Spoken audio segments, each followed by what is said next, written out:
নমস্কাৰ বন্ধুসকল, আজি মই আপোনালোকক পূজা দেখুৱাম আৰু এতিয়া গাড়ী চাৰি লৈ যাই আছোঁ মামাৰ গাড়ী, মোৰ মামাৰ গাড়ী। এতিয়া ষ্টাৰ্টটো দিম।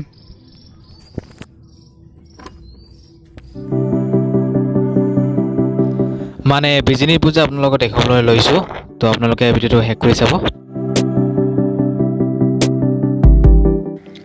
1 নম্বৰত বিদ্যাপীঠৰ দুৰ্গা পূজা আৰু এয়া হ'ল SSD FF NGO। চাওক, আপোনালোকে চাব পাৰে।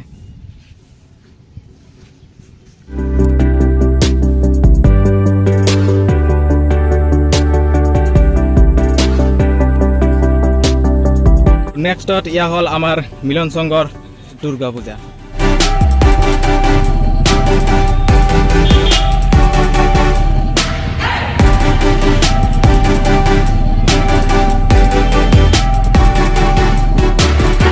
আমাৰ হাতত বেছি সময় নাই, সেইবাবে আপোনালোকক খালি জাষ্ট ক্লিপটোহে দেখাই দি আছোঁ।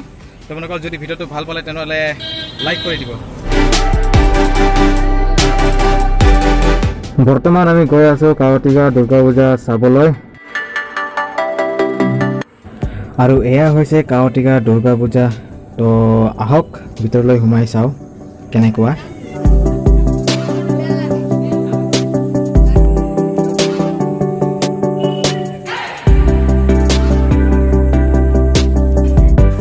চাওক, ইয়াতে লিখা আছে আই লাভ বিজনী বুলি, আৰু বিজনী নেতাজী সংঘ এইটো হয়, আৰু নেতাজী সংঘৰ এইটো দুৰ্গা পূজা আপোনালোকে চাব পাৰে।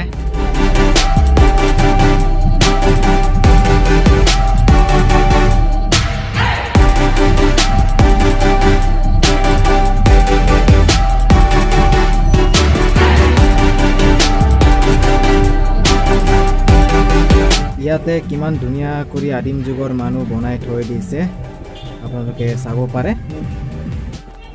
আৰু বৰ্তমান আমি আছোঁ শিৱশংকৰ কলনী। ইয়াতে আপোনালোকে চাব পাৰে কিমান ধুনীয়া কৰি গৰু গাড়ী বনাই থৈ দিছে, আৰু আপোনালোকে অলপ পিছত চাব পাৰিব ইমান ডাঙৰ কেটলিও বনাই থৈ দিছে ইয়াতে।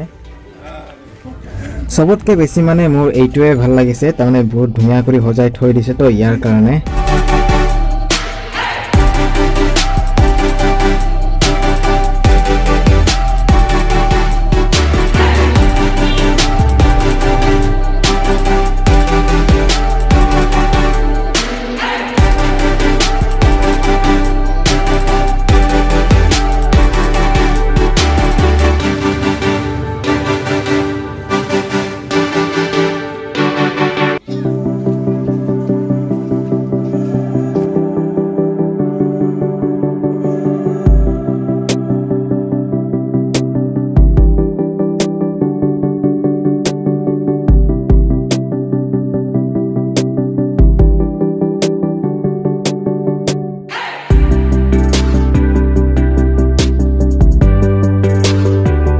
আৰু শেষত 2 নং চেতনগুৰি মহিলা সমিতিৰ এই দুৰ্গা পূজা।